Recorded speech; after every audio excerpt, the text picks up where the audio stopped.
Just inspecting this tatey land what Phil dragged up other day, and oh, there's horrible pockets all over the spot. There's one down that edge there, there's one here, there's a big lump there. So about a 24 acre, we'll have 2 or 3 acres what we think we'd have to miss, but I don't know whether to leave it till spring and put it in with spring barley or try and get some wheat in. Don't know really. I mean, it probably will look different after Phil's ploughed it, but yeah, I mean, you went in there with our heavy drill and that little tractor of that 650 of Ollie's, you'd be bogged to arseholes, you'll never be seen again. It'd be a chain job. And there's a bit here what I came other night before they got lifted with taties, and I lost my welly, ended up bloody with a muddy sock. Yeah, November 5th, Guy Fawkes night. God, he'd be an hero at the moment, wouldn't he? No, you shouldn't condone terrorism, but crack on, lad. In fact, can I carry one of your barrels? Yeah, there's another wet pocket here, one in that corner, and a horrible one here, but we are always very, very lucky if we drill all this field anyway. But yeah, I think give it a day or two and we'll come and have a go. Well, drill's here. Not hope in heaven there though, is there? That won't be dry next at Christmas if it keeps dry, but these two went in fantastic. But I don't know, what's your view on rolling at this time of year? It can suffer from a bit of manganese in places, and we like to roll it usually, but you know what happens if you roll it and it turns to pudding? You can end up with a right mess. And there's no seed on top. Seed's just nicely in there. Some people say to me it's nicely sheltered by odd clot or two. I mean, it's not got a massive weed burden here, as in grass weeds, so residual chemicals, you know, they don't have to do what they do on really messy soils. It's more broadleaf weeds on these soils, what we can control in spring. I think I might leave it.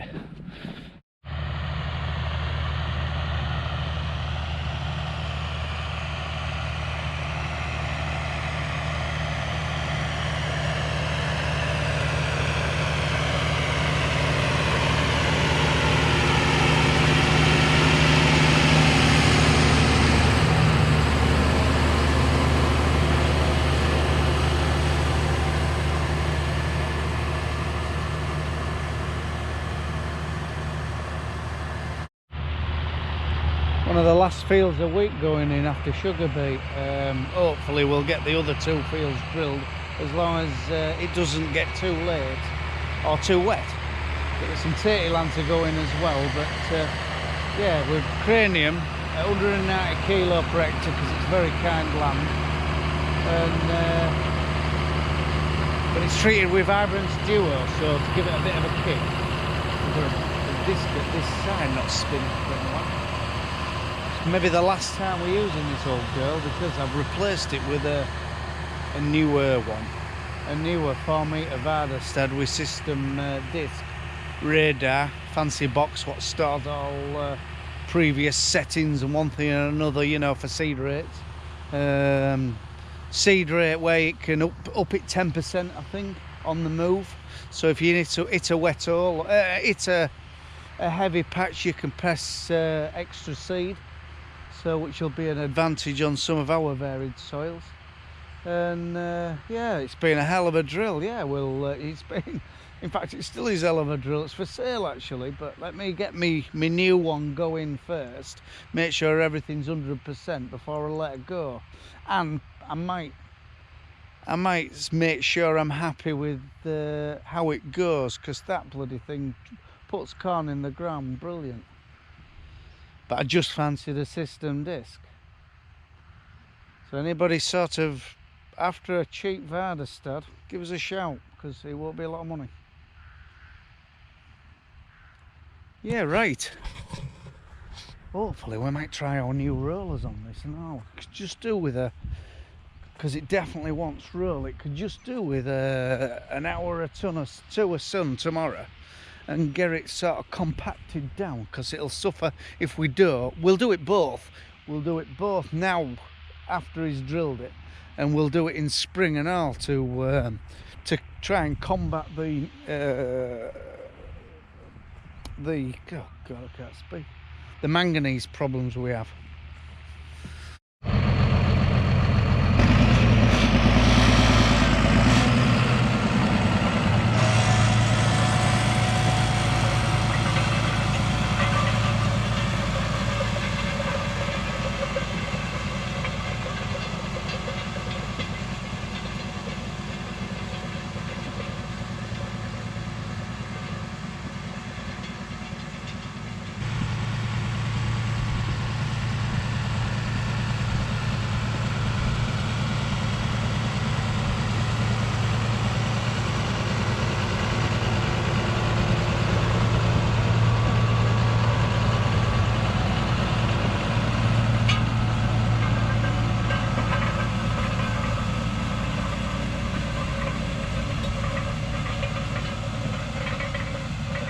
Oliver's got maiden voyage with new rollers, and I think they're okay. I don't know whether it leaves it any solider than our old ones though. And they have some funny lines in the end wings. There's like a bearing in the middle, and it just leaves some quite strange lines, but not to worry. No, it's there. It's fairly firm actually. We like to roll this sand with a bit of moisture as well, so we get it's even firmer, and it sort of picks up a little bit and creates a bit of a crust. Yeah, quite pleased.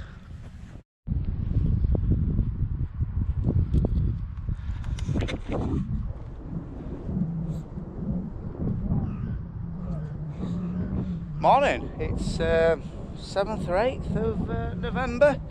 It's quite windy actually. It's the 7th of November. And I was just walking over what Oliver did yesterday. It's quite windy, so sorry about the wind noise. But yeah, walking over what Oliver did yesterday. And the idea is this land here is going in with spring barley. And it greened up with blackgrass, and we've just whipped over with a pico and blitzed what was there. You know, that'll die off, and hopefully we'll show more soil, we'll show more seeds, and encourage them to grow. That's the impression. But the pico's made a fantastic job, and it cost very, very little. It's not thirsty on fuel, and he's like pulling it at 12, sort of 8, 9, 10, 12k on lighter soils. And to say it's got a flexicoil on back, you'd think it'd ball up in these wet areas, but Ollie says it's just the momentum of it spinning seems to keep it clear. But there was a lot of places like this. Look, this is, I mean, hopefully that'll get a few days of dry and die, and like I say, more will grow. But focus is really good at the moment. It's it's drying out lovely, and what we've got drilled, we've only got one field, which I showed you the other day, which is a problem. There's a slight bit of slug damage here and at the bottom, but I think it's thick enough to be a crop, and they seem to have left it alone now. This maize land, I think we're going to pull over it. We aren't going to make it, because it's off in with maize again, and we had a lot of grass weeds and rubbish coming here, and the canopy of the crop seemed to smother it. So we're going to do the same next year. See, that's the blackgrass. See, that's blackgrass there, what has been suffocated by no daylight. You know, this.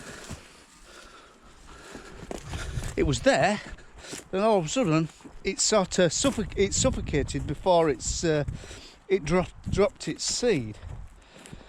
But I must get our Ollie to whip over it again with a pico and just scuff it to try and encourage what's there to grow. And then what we'll do, we'll muck it again this in spring, hopefully, if weather will let us. Inject it with slurry, and we'll have another dose of another crop of maize off it before we sort of think about going wheat again. But it'd been perfect at the moment to drill it with wheat, it really would. It's in real good order. In fact, the soil quality just looks a lot better than it ever has. Look at this. And you don't have to do much before you find a worm neither. Look, wormy. It's just in real nice order.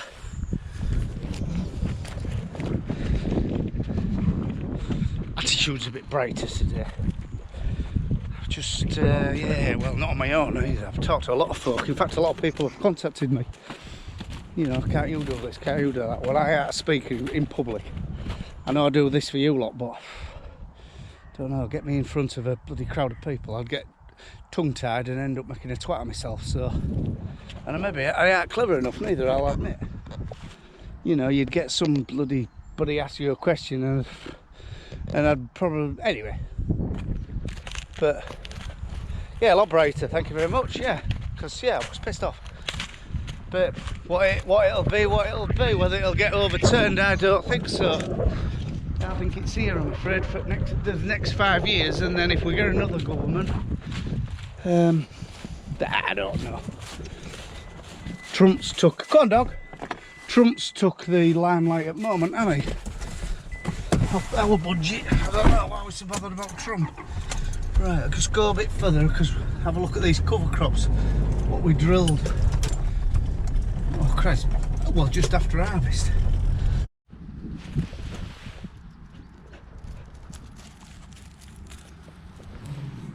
Not as thick as I expected, but especially in this field. Next field is a lot thicker, but what we've got in here, we've got their oats. That's rye. That's rye there, I think. That's a bit of vetch. Oil radish there. Another type of radish, I don't know what that is. It was just a mixture. We bought a few straights of radishes and a bit of vetch, and we slung it in with some rye and some oats, just to tick the box for SFI. And I think, well, it has, hasn't it? I mean, there's a cover crop. But it's encouraging this bloody horrible stuff to grow though. So, you know, hopefully we'll get a good kill. And the plan is with this field, well, these two fields, is if weather will let us in February, get them desiccated, you know, get a real good kill, and then get them in with spring barley as early as we can. Well, not too early, I mean mid-March. I like to, mid-March, if you get a window for drilling spring barley in mid-March, that's the way you want to be, because what we drill this time early on medium soils, Christ, I know no growing times are alike, no seasons are alike and all that malarkey, but it did fantastic, absolutely fantastic. Probably the best paying crop on our farm this time. I mean, wheat was shocking, oilseed rape was a disaster. Spring oats, spring barley, winter barley was okay in places where it kept its feet dry. Got flooded out on one farm, it was a bloody disaster. And but spring barley and spring oats did fantastic. They saved us, to be fair. You know, but bloody prices are on the arse, aren't they? I got a text off our local merchant who sends us a text regularly, 158 for feed barley and 188 for feed wheat. Well, and I saw, well, my daughter showed me a TikTok the other day of a farmer who was sat in his tractor, braying up and down with his GPS, and he was talking to the camera while he was doing it. And I think he was a local fella, because of his accent. I didn't recognise him, but I think he was a local fella. And he was on about a boatload of 35,000 tonne of grain coming, Bulgarian wheat coming into the Port of Hull. And it's going to where we usually send our wheat. I mean, apparently, well, he said Selby, so it's either BRCM or Sedamil, innit? Or Sedacol, or whatever they call themselves, what makes alcohol. And doesn't need a sticker on passport. Sticker, what did he say? Sticker, no sticker required. Well, we need red tractor sticker. This bloody wheat's come from Bulgaria, so has it had the stringent do's and don'ts that we have to do? Has it been checked out by red tractor? But it's going down the same part, it's going to the same home as where our wheat is, I mean, I don't know, someone needs to look into this. And to be fair, well, I think I'm mentioning no names. It's a company what's importing this wheat who is selling some of you lot agronomy, fertiliser, seed. Just look into that, because I tell you what, as long as I've got a hole in my ass, I won't fucking excuse my French, I won't entertain them. I'll tell you what, if a rep came into our yard, I'd quiz him about the situation, and then I'd him off. So yeah, and I think you lot ought to be doing. Oh yeah, if you want to import wheat, you import wheat, but the rest of your business is going to suffer because you're shafting us on what you're dragging our market down because you're bringing all these cheap, unassured imports in. So, but anyway, rant's over. Taking 2 cattle in, 2 Hereford cattle. My first ones I'm cashing in. I've got a figure in my head what they're going to come to. And I aren't going to divulge at the moment because my mum thinks I'm being too extravagant. She thinks I'm just worried that we've got them our fat. They've been in the same yards as the Continentals, and I'm just worried that we've got them a bit too fatty rather than beefy. So time will tell. Anyway, we'll see what we're only taking them to our local abattoir, ABP. And got to know the lad there on the phone, talked to him a few times. He's very good to deal with, and he's given us a lot of good advice. And one thing I know what to do is made it, so we'll take him in this morning and see what's what. Right, come on, dog.